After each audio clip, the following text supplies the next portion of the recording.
Broadcasting Region 1. Region 1. This is BBS. Bicol Broadcasting Systems Incorporated. DWLV. 91.9 megahertz. Your news and music stations. BBS. Basta Bareta. Sigurado.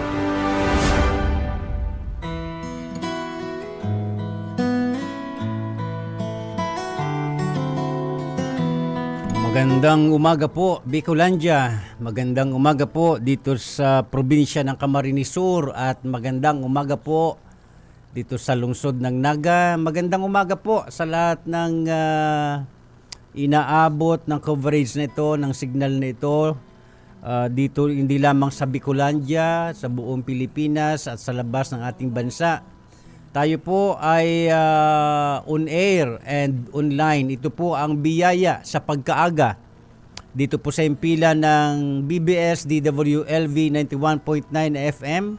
Ako po ang inyong lingkod, Pastor Luis Bulaños, at sa technical side, si Sir Stephen Fabis. Sa loob ng ilang mga minuto, atin pong pasimula ng ating araw, ang ating umaga sa pamamagitan ng pagbabasa, ng pag-aaral at pakikinig ng mga aral ng Panginoon upang ito ay maging gabay ng ating pamumuhay sa ating mga pagpili, sa ating mga desisyon, ating konsultahin, ating alamin at isabuhay ang mga aral ng Panginoon upang tayo ay mailayo sa kapahamakan.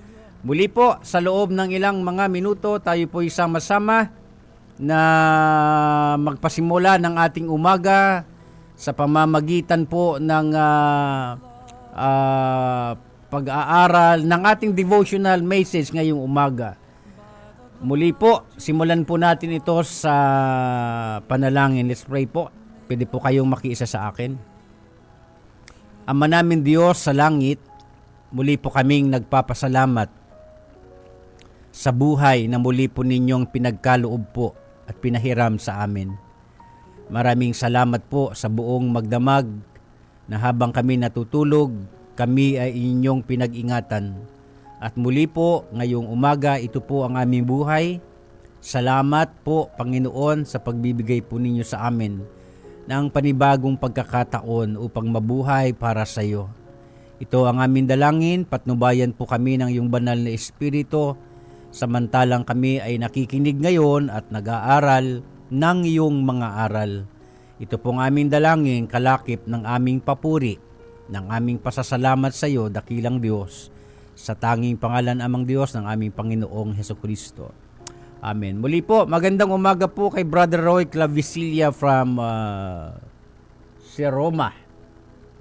Okay po, tuloy-tuloy na ho tayo at ngayong umaga muli po tayong magpasimula ng ating araw sa pamamagitan ng pakikinig. Okay, tuloy-tuloy na ho tayo. Ngayon pong umaga mula po rito sa Unang Pedro, Kabanatang 4, Talatang 7. Mula po manggagaling dito ang ating devotional message. Ang sabi po ng 1 Peter chapter 4 verse 7, kung kayo po ay may Biblia, pwede din po kayong makipagbukas sa akin na po. 1 Peter chapter 4 verse 7 says, "The end of all things is near. Therefore, be clear-minded and self-controlled so that you can pray." So ang Diyos po ang magpala ng ating puso na muling pagtatamnan ng kanyang mga banal na aral ngayon pong umaga. Sa pinababaw na Tagalog, ganito po ang nasusulat: "Malapit na ang wakas ng lahat ng bagay. Kaya't maging mapagtimpi kayo at panatilihing malinaw ang inyong pag-iisip upang kayo'y makapanalangin." Ngayon pong umaga, ang ating pag-aaralan ay pinamagatan kong Living with Urgency and Prayer. Living with Urgency and Prayer. mamuhay tayong, alam nyo yung salitang urgency, may pagmamadali, nagmamadali, isang pamumuhay na may pagmamadali at may kasamang panalangin. May bibigyan po ako ng diin ngayong umaga mula rito sa verse na ito. Subalit, mas mahalaga na makita muna natin ang contextual background nito. Ang sulat na ito ay isinulat po ni Apostol Pedro noong panahon na ang mga mananampalataya, yung Christian community noong panahon niya, ay nakakaranas po ng persecution, ng pag-uusig at kasabay pa ng mga iba-iba pang mga problema. Ito ang contextual background nito. Panahon ito ni Emperor Nero, 58 or 68 AD. Kaya itong sulat na ito, actually itong chapter 4, kung pag-aaralan natin ito ng mas masusing pag-aaral, the whole chapter 4, tumutukoy ito na dinadala ang mga Kristiyano sa pamamagitan ng sulat na ito na ang mga Kristiyano ay mabuhay responsibly, sincerely, inihikayat ang mga mambabasa na maging hospitable. Pero alam niyo po ba na itong verse 7, itong kababasa lang natin ngayon, it talks about the pivotal call to spiritual preparedness. Actually, ito ay isang panawagan na isang napakahalagang panawagan na ang mga Kristiyano ay magkaroon ng tinatawag na spiritual preparedness. That's why ang ating pag-aaralan ngayong umaga ay pinamagatan kong living with urgency and prayer. Na ang tayong mga Kristiyano, tayong mga sumasampalataya sa Panginoong Diyos, sa Panginoong Kristo, ay magkaroon ng tinatawag na spiritual preparedness. Spiritual na paghahanda, spiritual awareness, sa ibang salita. Kaya ngayong umaga, may tatalakayin ako bilang balangkas ng ating kababasa lamang, bilang bahagi ng ating kababasang talata. Mayroon akong tatlong bibigyang emphasis. Tatlong dapat magbigay sa atin ng paalaala ngayong pong umaga. Una, the end of all things is near. Sinasabi ng talata na ang lahat ng bagay ay malapit nang matapos. May napansin po ba kayo? Ang ibig sabihin nito, hindi lahat ng bagay dito sa mundo ay may permanente. Ibig sabihin, darating po ang oras na tayo po ay hindi mamamalagi rito. Hindi tayo permanente dito. Isipin nyo na lamang, ilang libong taon na nakakalipas nung ito'y isulat ni San Pedro, ni Apostol Pedro, at nung sila'y mawala na rin sa mundo, may mga nangyari sa ating mundo. Tapos, itong panahon na ito, kung paano ito sinulat ni San Pedro, parang nagkakaroon siya ng tinatawag na prophesying na ito ang mangyayari. Hindi, mas lalo na tayo ngayon sa ating kapanahunan. So itong talatang ito ay nagpapaalala na lahat ng bagay matatapos. Even our lives. Even our life. Na matatapos ito. Lahat ng bagay na kinahuhumalingan natin dito sa mundong ginagalawan natin, lahat ito'y matatapos. Kaya nga po yan ang unang balangkas dito sa unang Pedro, Kabanatang 4, talatang 7, the end of all things is near. Ang katapusan ng lahat ng bagay, malapit na. Palapit ng palapit ng palapit. Magandang umaga po kay Sir Jeric Combati Reforba. Magandang umaga din po kay Sir Luis R. Sanusi Jr. At magandang umaga din po kay Ma'am Nani Nazareno Pelinya at kay Sister Nelda Mabait sa buong Mabait family. So tuloy-tuloy na ho tayo. So yan pa ang una na balangkas dito sa ating pinag-aaralan.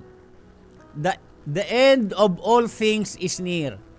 Ang problema, maraming tao na namumuhay sa ating kapanahunan, kung mamuhay, akala mo yung wala na bang katapusan ng lahat. Masyadong nakafocus dito sa mundo ang atensyon ng nakararaming mga tao. Iyon talaga ang katotohanan. Masyadong nahuhumaling ang mga tao sa ating kapanahunan sa mga bagay na pangsamantala. Subalit ayon po dito sa ating pinag-aaralan, ang katapusan ng lahat ng bagay ay malapit na. Isipin nyo na lamang, ilang libong taon na nakakalipas nang ito'y isulat ni Apostol Pedro. Di mas lalo na tayo ngayon. Actually, nakikita natin Tingnan nyo, magmasid lang mo kayo. Sabi ko nga, itong verse 7, it is a pivotal calling for spiritual preparedness. Ito ay isang napakahalagang panawagan na ang mga Kristiyano sa ating kapanahunan ay lalong maghanda, magkaroon ng espiritual na paghahanda. Huwag tayong masyadong masilaw, huwag tayong masyadong magumon at mahumaling sa mga bagay na pangsamantala. Ano po, sabi ni Apostol Pedro, ang lahat ng ito'y matatapos. Lahat ng ito'y magwawakas. Ano po, hanggang basahin nga po ninyo pati ang sulat niya sa pangalawang Pedro, tumutukoy ito sa nagbibigay siya ng paalaala sa mga mananampalatayang Kristiyano na may katapusan ang lahat. Ano po, kaya dahil may katapusan ng lahat, ano ang dapat gawin? Pangalawa, papasok tayo sa pangalawang balangkas. Ano po sabi? Ang sabi po doon, dito kung babasahin natin, kaya't maging mapagtimpi kayo, be self-controlled. Ano po? Be clear-minded, sabi niya, at magkaroon ng pagpipigil sa sarili. So yan ang pangalawang balangkas dito, na pag sinabi mong be self-controlled, yung mga bagay na gustong-gusto nating gawin, pero yung mga bagay na ito ay magkakasala naman tayo, yung mga bagay na gustong-gusto nating gawin, panuurin, tingnan, gawin, isabuhay, pero ito naman ang maglalayo sa atin sa Panginoon, ang sabi niya, be self-controlled. Dapat magkaroon tayo ng control sa mga bagay na ito kasi pagka tayo po ay nahumaling sa mga bagay na makapaglalayo sa atin sa Diyos, mapanganib, mga minamahal kong mga tagapakinig. Kung ikaw ay isang Kristiyano na nakikinig ngayon, paalala ito sa ating lahat na sabi ni Apostol Pedro sa unang balangkas natin, malapit nang bumalik ang Panginoon. Ano po, ang lahat ng bagay may katapusan. At dahil ang lahat ng bagay may katapusan, dinadala tayo sa kaisipan, be clear-minded so that you can pray. Yan ang pangatlong balangkas natin. So that you can pray. Anong ibig sabihin na so that you can pray? Upang kayo ay makapanalangin. Ano bang ibig sabihin ng panalangin kanyang tinutukoy dito? Ang tinutukoy niya upang ang relasyon natin sa Diyos ay mapanatili, ma-maintain habang naghihintay tayo sa kanyang muling pagbabalik. Yan ang ibig niya sabihin talaga dito. Hindi ito basta yung ordinary prayer na kaya ka mananalangin kasi may mga hihingin ka tungkol sa mga pangangailangan mo. Ang tinutukoy niya pong panalangin dito ay yung relationship natin sa Diyos. Na yun ay maging consistent na habang hindi pa bumabalik ang Panginoon, tayo ay magkaroon ng pang-araw-araw na koneksyon sa Diyos. Kumbaga dapat tayo ay stay connected sa Panginoon habang tayo naghihintay. Bakit po? Kasi sa ating kapanahunan ngayon, marami na ho ang mga nagsipagtalikod. Ito yung mga dating mananampalataya na dahil nakaranas ng mga pag-uusig, ng mga iba-ibang problema sa buhay, mga pagsubok, mga pagsubok ng pananampalataya, ang marami po ay nagsipagtalikod na. Kaya sabi ni Apostol Pedro, dahil malapit nang magwakas ang lahat ng bagay, magkaroon kayong ng pagtitimpi sa sarili upang kayo ay makapanalangin. Ang tinutukoy niyang upang makapanalangin ay yung manatili ang ating koneksyon sa Diyos. Kasi ang pananalangin ang magpapanatili ng ating ugnayan sa Diyos. Kapag tumigil na tayong manalangin, di tayo na rin po ang nagpuputol. Ikaw na rin at ako na rin ang pumuputol ng aking koneksyon sa Diyos oras na pinutol ko na ang pananalangin. Hindi lamang tayo mananalangin dahil may kailangan sa Diyos, kundi the very purpose of prayer ay para tayo ay makapanatili sa presensya ng Panginoon hanggang sa pagbabalik ng Panginoon. Yan talaga ang ibig sabihin nito ng ating pinag-aaralan.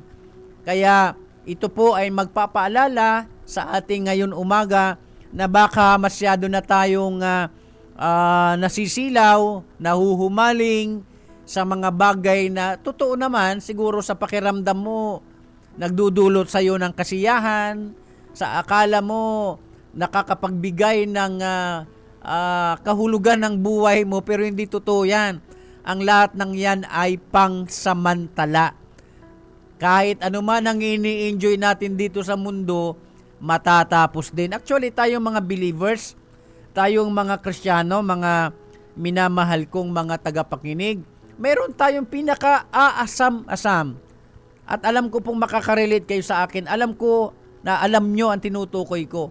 Ang tinutukoy ko po ay ang muling pagbabalik ng Panginoong Hesukristo. Magandang umaga po kay Ma'am Marina Faler.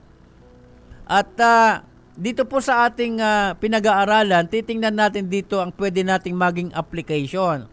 Unang-una, dahil malapit ng magwakas ang lahat ng bagay, ang ating application po para dito, mabuhay tayong malapit sa Diyos. Ano po yung bang nagpaplano tayo na parang matagal pa siyang bumalik, pero ang uri ng ating pamumuhay, parang ngayon na siya babalik. Alam nyo, marami po na dapat ipaalala sa atin mula po dito sa konteksto ng ating pinag-aaralan. Magandang umaga po kay Ate Vanji Montecastro. Ano po? Salamat po ate sa panunood. Magandang umaga din po kay Ma'am Mercy Bilali de Leon at kay Sir Jesse Casen. So tuloy-tuloy tayo. Una, sa ating application, sabi niya, ang katapusan ng lahat ng bagay malapit na. The end of all things is near. Anong dapat nating maging application dito? Unang-una, pwede pa naman tayong magplano. Magplano tayo na parang matagal pa siyang bumalik. Pero, mamuhay tayo na parang ngayon na siya babalik para tayo handa. Uulitin ko po, ayon kay Apostol Pedro, ang lahat ng bagay may katapusan. Ang lahat ng bagay matatapos na. At tayong mga believers, ang pinaka-aasam-asam talaga natin, ang pagbabalik ng Panginoon. Kaya wag nating aakalahin at wag tayong masyadong mag-enjoy. It's okay. Gusto naman ng Diyos na enjoy natin ang mga gawa niya, ang mga pinagpagalan natin. Ang ibig kong pong sabihin, yung bang masyado ka nahuhumaling dyan na halos, yung kaugnayan mo sa Diyos, napapabayaan mo na. Hindi na yun balanse. Yung magpakasaya tayo dito sa mundo dahil yun naman ang gusto ng Panginoon na ang ating mga pinagpagalan, ang kanyang mga biyaya sa atin ay ma-enjoy natin sa iba-ibang paraan. Basta hindi natin nilalabag ang kanyang kalooban, ayos lang. Pero to the point na iibigin mo na ang pera mo, iibigin mo na ang mga bagay dito sa mundo, diyan ka nagkakamali. Diyan tayo magkakamali. Sapagkat lahat ng bagay dito sa mundo ay pangsamantala lamang. Sabi, ayon kay Apostol Pedro, malapit nang magwakas ang lahat ng yan. Kaya bilang bahagi na sa ating application na malapit na siyang bumalik, malapit nang magtapos ang lahat ng bagay, mabuhay tayong malapit sa Diyos. Kung naglilingkod ka ngayon sa Panginoon, sige, pagpatuloy mo lang yan. Mapagkawang gawa ka ba? Sige, tuloy mo lang yan. Gumagawa ka ba ng mabuti? Ituloy mo lang yan. Ano man ang lahat ng ginagawa nating sa palagay natin ekspresyon ng ating pagpapasalamat sa kasalukuyan sa Panginoon. Sige, ipagpatuloy natin yan hanggang sa kanyang pagbabalik. Ano pa? Ang sabi niya, be self-controlled. Magkaroon tayo ng pagpipigil. Alam nyo, tayong mga Kristiyano, dapat mayroon tayong tinatawag na spiritual awareness. Ito bang pinagagawa natin sa buhay? Ito bang mga plano natin? Pasaan ito? Pasaan ito? Magandang umaga po kay Sister Eva Agregado at kay Sir Felipe Agregado. Itong mga pinagagawa natin ngayon, na hindi para sa Panginoon, pasaan ito? Saan tayo dadalhin ito? Kaya sabi ni Apostol Pedro, be self-controlled. Be clear-minded. Ibig sabihin, ang isip natin laging konektado sa Panginoon. Habang tayo nabubuhay dito sa mundo, may nagpaplano tayo, may mga pangarap tayo, may mga ambisyon tayo. Sige lang, okay lang yan. Ipagpatuloy natin yan. Basta hindi tayo inilalayo nito sa Diyos. Basta ang mga bagay na ito ay makakapagpanatili pa rin sa atin sa Panginoon. Yun lang yun. Hindi naman killjoy ang Panginoon. Kaya lang, ang ibig lamang sabihin, huwag nating papayagan na ang mga bagay na mayroon tayo ngayon ang siyang makakapagpalayo sa atin sa Diyos, lalo na ang mga bagay na yan may katapusan din naman. Temporal yan. Ang ibig sabihin ni Apostol Pedro, matuon ang ating atensyon sa mga bagay na eternal. Yan bang pera mo, madadala mo pag namatay tayo? Yan bang mga kayamanan natin, mga nagagandahan nating mga nagagandahan yung cellphone, madadala nyo ba yan? Yung lupain nyo ba, madadala nyo yan? Lahat yung hindi madadala. Kaya nga, dito sa ating pangalawang balangkas, be self-controlled. Katamtaman lang ang pagtuunan natin ng pansin, yung magdadala sa atin papalapit sa Diyos. Pangatlo, sa ating balangkas, sabi ni Apostol Pedro, so that you can pray. Anong ibig niya sabihin? Para tayo makapanatiling nakakapanalangin. Ibig sabihin, upang manatili ang ating koneksyon sa Diyos na makapagliligtas sa atin. Mga minamahal ko mga tagapakinig, mag-obserba po kayo.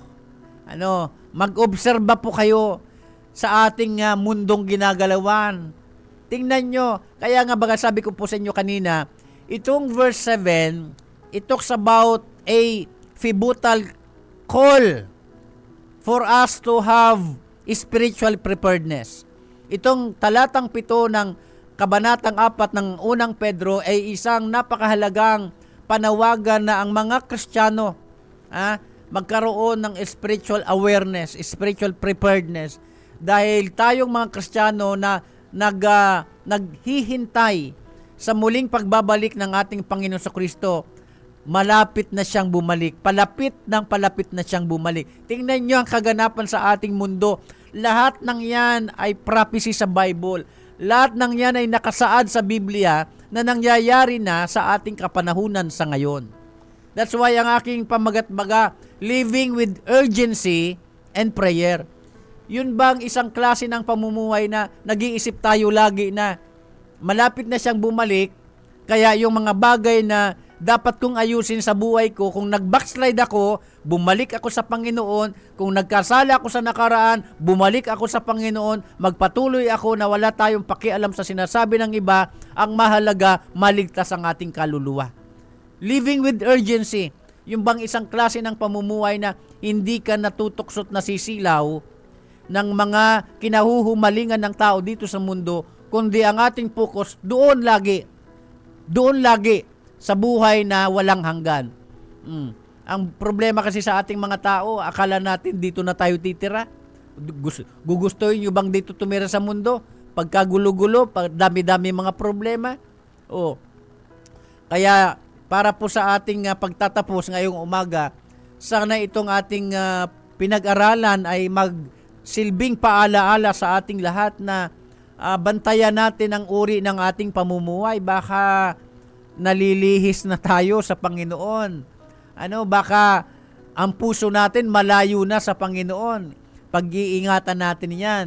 Kasi ang ating pinag-aaralan, living with urgency and prayer. Yung isang klase ng pamumuhay na nagmamadali dahil malapit nang bumalik ang Panginoon. Yung mga bagay na dapat kong ayusin na. Kung hindi pa ako nagpapatawad, magpatawad na ako. Kung may mga tawa, kung dapat hingan ng tawad, humingi na ako ng tawad. Yung mga pwede pang ayusin, posible pang ibalik na mga nasirang relasyon, muling ibalik. Kung basta maraming bagay na dapat isaayos sa buhay. Habang may buhay pa, ayusin na. Habang may pagkakataon pa, ayusin na. Tapos araw-araw ng ating pamumuhay, dapat ang ating diwa, ang ating isipan, ang ating puso, stay connected sa Panginoon. Hindi kung saan-saan nahuhulog ang ating atensyon. Masyado tayong na-attach sa mga bagay na temporal. Imbis baga sa mga bagay na eternal. Kaya sabi niya ni Apostol Pedro, be clear-minded, be self-controlled. Number 3, so that you can pray. Magandang umaga po kay Ma'am Lourdes Garrido. Kaya mahalaga na ito ay maipaalala sa atin na araw-araw, kahit may ginagawa ka, kahit nasa trabaho ka, nasa bahay ka, ang puso natin, ang isip natin, laging konektado sa Panginoon. At dahil laging konektado sa Panginoon ang ating buhay, mapag-iingatan natin ating pamumuhay. Mababantayan natin. Kasi nga, itong verse 7 ng unang Pedro Kabanatang 4, uulitin ko, binibigyan ko ng diin, bagaman may redundancy, binibigyan ko ito ng emphasis because the verse 7 of 1 Peter chapter 4, it talks about a pivotal calling for us to have spiritual preparedness. Hindi na kasi, marami na kasing tao ngayon na wala ng spiritual preparedness, wala ng spiritual awareness. Masyado nang nahuhumaling sa mga bagay na hindi makadiyos. Pero habang tayo naghihintay sa Panginoon, nagpapaalala ito sa ating mabuhay tayong makadiyos, malapit sa Diyos, at kahit anong pagsubok, kahit anong mga pag-uusig, at mga mangyayari pa sa buhay natin, manatili tayo sa Panginoon sapagkat siya lamang ang tanging makapagliligtas sa atin at makapagbibigay sa atin ng kaganapan sa buhay na walang hanggan kapag bumalik na siya. Kaya yan po ang mensahe ngayon ng Panginoon at naway pag-isipan natin itong mabuti. Living with urgency and prayer. Ipagpatuloy mo yung buhay mong pananalangin para sa pamamagitan ng palagiang pananalangin nakakapanatili tayo sa presensya ng Panginoon. Manalangin po tayo. Ama naming Diyos sa langit, marami pong salamat sa paalaala mo sa amin ngayong umaga. At hinihingi rin po namin ang kapatawaran mo ang klase ng aming pamumuhay na pagkaminsan maraming tao po ang nakakalimot na po sa inyo. Maraming tao ang nagbabaliwala na sa inyo. Wala nang spiritual awareness. Masyado na pong nagugumon sa mga bagay na makamundo na may katapusan.